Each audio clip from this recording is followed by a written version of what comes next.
একটা ভিডিও মনে হয় সোশ্যাল মিডিয়াতে বেশ ভাইরাল হচ্ছে, এগুলো কিন্তু আমি কখনোই দিই না। আমার বাচ্চা, আমার বাচ্চার বাবা, আমরা তো পরিবার, অ্যাটেনশন নিতে চাই কোনো না কোনোভাবে। আমি বললাম এই বিষয়গুলো না খুবই নোংরামি লাগে। আমি চাই না এগুলো বলতে।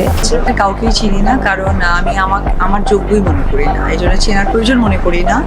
কারণ আমি তো তাকে নিয়ে সময় দিব, ঘাটবো, যাকে আমি মনে করবো যে আমার দরকার আছে, তাই না? যাদের একেবারে শিক্ষা দীক্ষা লেসহীন, তাদের নিয়ে আমি আর সময় টুর কথা বলতেই চাই না। না মানে কোনো কাজ না, এবার ঈদটা ফাঁকা যাবে, নো, কোনোভাবে ফাঁকা যেতে দিব না। তখন ওই আমার নামটাই বিক্রি করবে, আমার পরিবারকেই তুলবে। পরকীয়া যারা করছে তাদেরকে মানে একদম ভ্যানিশ করে দিতাম এবং আইন করে দিতাম যে পরকীয়া মানে মৃত্যুদণ্ড। তাহলে তোমার আশেপাশের অনেক মানুষই ভ্যানিশ হয়ে যাবে।